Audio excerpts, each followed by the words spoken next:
Successful people are not people without problems. They have, as a rule, just as many problems and largely the same kind as everyone else. The difference is that they learn to solve their problems. Successful living is nothing more than the ability to solve successfully the problems which are as much a part of living as breathing. The degree of our success will be determined by the extent to which we can solve our problems. If you can tell me what you want, I can tell you how to get it. The problem with the great majority of individuals is not with their ability to achieve their goals in life, but rather with the failure to understand two factors vital to successful living. The first is to make the decision as to what it is we want enough to give it most of our attention until it's been achieved, and to clearly define it.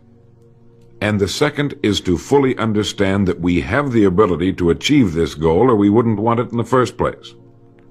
The next vital rule to successful living is to understand that our success is won or lost by our ability to serve others.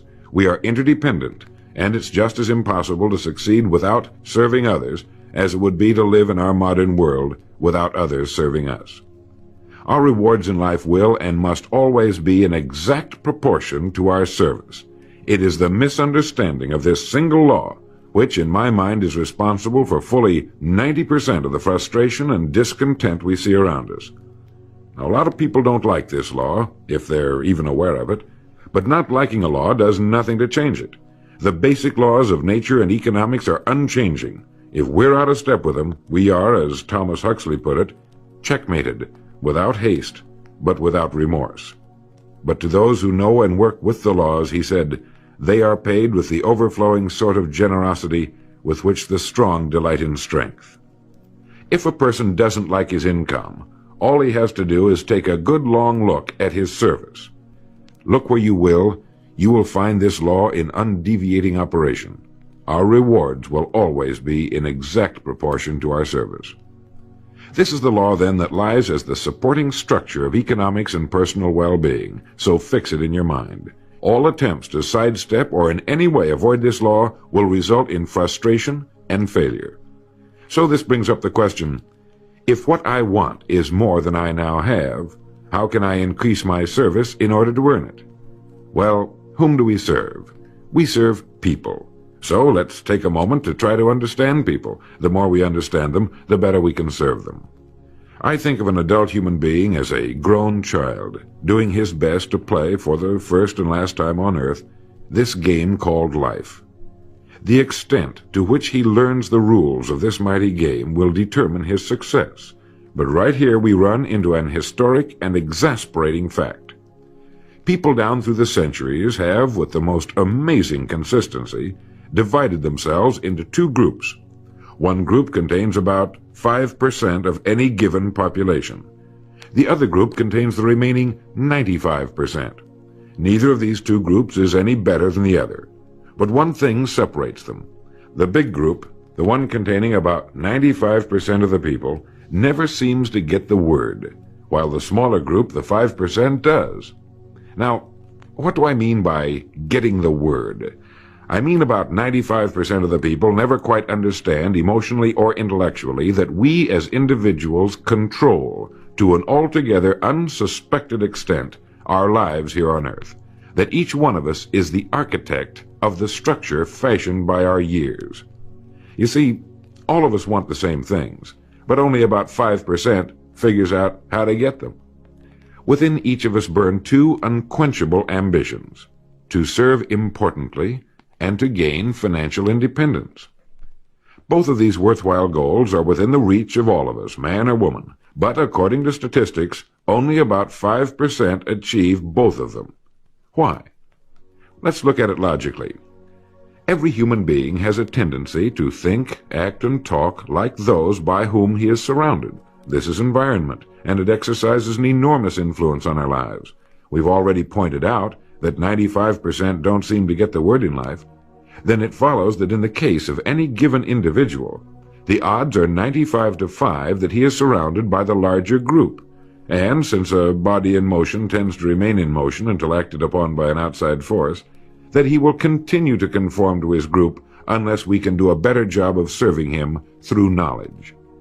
The failure of most people to live successfully is not caused by their lack of abilities, far from it, but rather in their failure to decide what it is they want, and understanding that our wants are governed by our talents and abilities, and that we are divided into two groups of roughly 5% and 95%, and that it's the 5% group which is successful. So here, let me give you a definition of success which, to my mind, covers the subject completely. Success is the progressive realization of a worthy ideal. That is, anyone who knows where he is going in life is a success. At the moment he makes the decision of what it is he intends to accomplish, of what it is he considers a worthy ideal, he is successful. Once this goal has been accomplished, he is again, by our definition, a failure, until he establishes a new goal toward which to work. To my mind, this is what we as human beings were intended to do, to go through life from one achievement to another, and to finally come to the end of our road here on earth, still reaching, still working toward a new and better plateau on which to stand. For this is to live and live completely, to know as much as we can know, to serve as much as we can serve, to accomplish as much as we can accomplish. Well, since success is the progressive realization of a worthy ideal, why are we faced with only 5% who can be called really successful? Because the best estimates available tell us that only about 5% will ever decide upon and define the one thing they want. One thing, because we can only do one thing at a time. To my mind, the story of a person's life is the story of a quest, a search to which he devotes his life. We know that the happiest people on earth are those who know exactly what it is they seek and set boldly out to find it.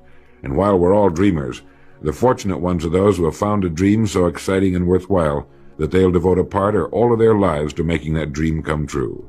But while all dream, by far the great majority, that 95%, never realizes that a persistent daydream is often the point on which we should set our compass, the place toward which it is meant for us to journey.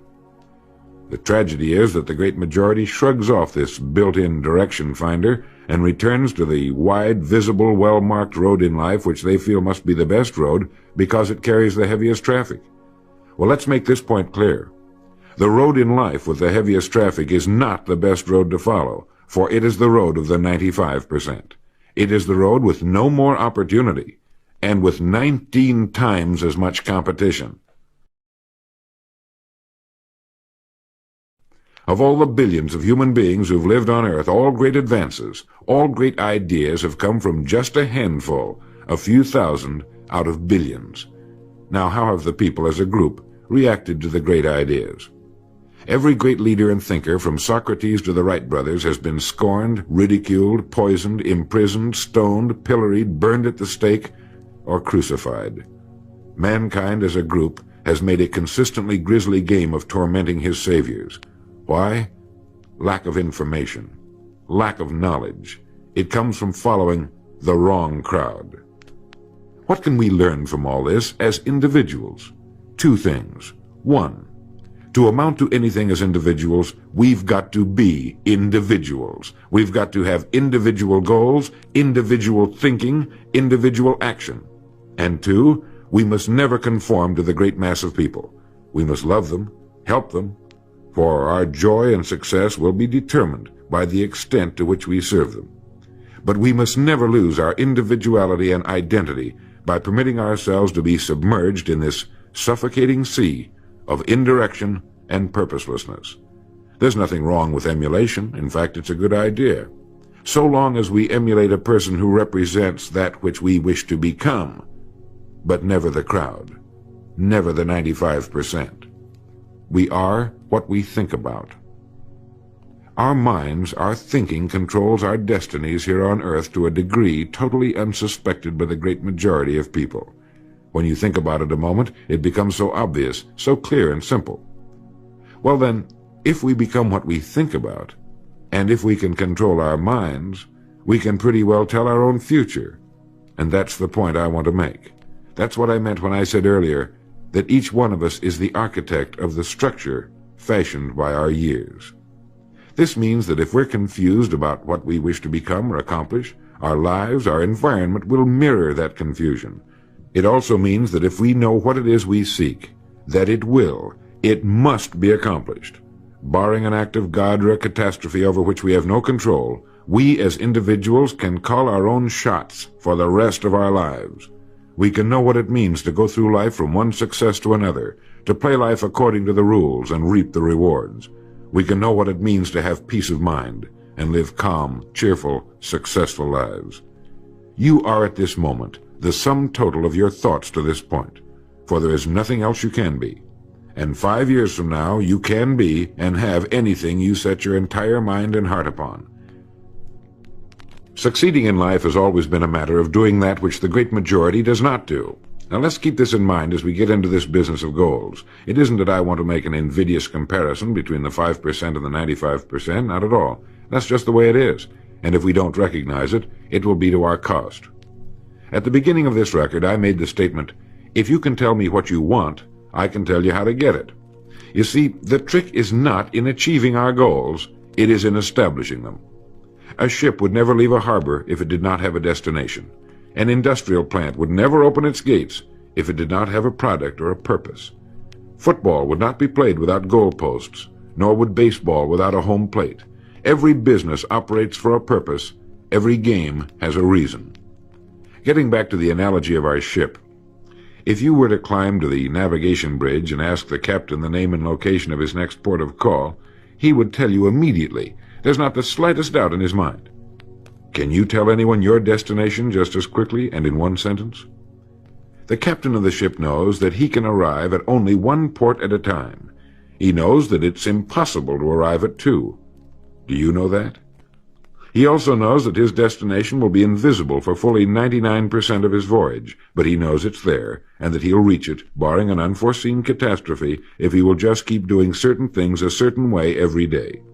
One fine morning his destination will appear on the horizon. He'll sail into port, his voyage successfully completed. When his business has been accomplished, he'll then sail to another predetermined port of call, and this will take him and his ship from one success to another for the rest of both of their lives. By understanding that he can reach only one port at a time, the owner of a ship can, in the short space of a very few years, reach hundreds of ports successfully. There'll be problems, lots of them, but they'll be solved, and the ship will steam its solitary course over the deep oceans of the world, devoting its life to accomplishing its mission and contributing its share to the welfare and economy of the world. Men and women who follow this sensible, obvious, and meaningful way of life will do the same. But the paradox is that most are like ships without rudders. They're subject to the whims of wind and tide. And while they hope they'll one day arrive in a rich and bustling port, you and I know that for every narrow harbor entrance, there's 1,000 miles of treacherous and rocky coastline. The chances of their just drifting into port are 1,000 to 1 against them.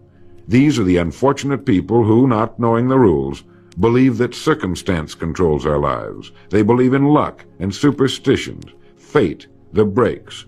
They believe that success comes as the result of who you know, not what you know. And while they cling to their false alibis, life passes them by. For the rules of life are just, and they are checkmated, without haste, but without remorse. Now what about you? Remembering that the definition of success is the progressive realization of a worthy ideal, what's the ideal toward which you are working, now, today, yesterday, and tomorrow? Can you write it in one sentence? Is your goal sharply and clearly defined? I mentioned on the first side of this record that I could tell you how you could be and have anything you set your mind on in 5 years. To better understand this, you must examine one of the most overlooked facts in the world. It is that every job, no matter what it may be, holds somewhere within itself the key to everything we want in life, the key to greatness. But we must look for it, and we must think. Decide to become a professional at your business. You see, we can either compete or create. If we compete with all the other people in our line of work, we must be willing to accept the same rewards. If that's what we want, fine. But if we want to become professionals at what we do, then we must create. And when we begin to do this, there's no limit to that which we can achieve. We hear a lot these days about a word called security. Everyone wants security, but not 1 in 10 can tell you what it is. Most people will tell you that security rests with a job. This is impossible. There is no such thing as a job that represents security. Anyone with a job can lose it for any one of 1,000 reasons at any time. There is only one place on earth you can find security, and if it isn't there, it isn't anywhere. It's inside of a person, never outside. If a man has security inside, where it belongs, his wife and children can feel it when he sits down to eat with them, and they're warmed by it. If a man has security inside, where it belongs, you can see it walking down the street, and you can feel it when he enters a room. That's security, and you can't take it away from him. You can take away his money, his home, everything but a wife who's willing to start over, and most of them are, and drop him anywhere in the country. Go back in a year, and he'll be doing just as well as when you found him the first time. You can't keep a good man down, no matter what you do to him. Like cream on milk. You can shake it all day, but just set it down for a while, and it'll bounce right to the top again. This man or this woman has security, where it belongs. And do you know where it comes from? It comes from doing what we do for a living surpassingly well. It comes from being a pro in a world of amateurs.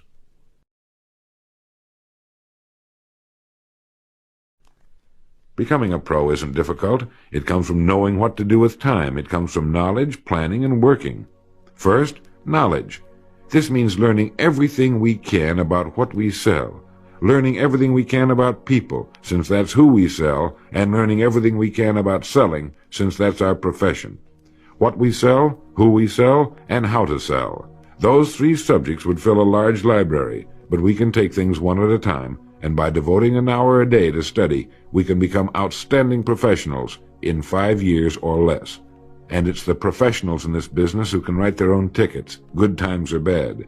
They can live where they choose, and being professionals, work when they choose. Second, planning. This means writing down the specific goal we're now working toward. It means writing in detail about the first port of call we want to reach, realizing that we can only reach one at a time. It means selecting the income we feel will represent financial independence to us.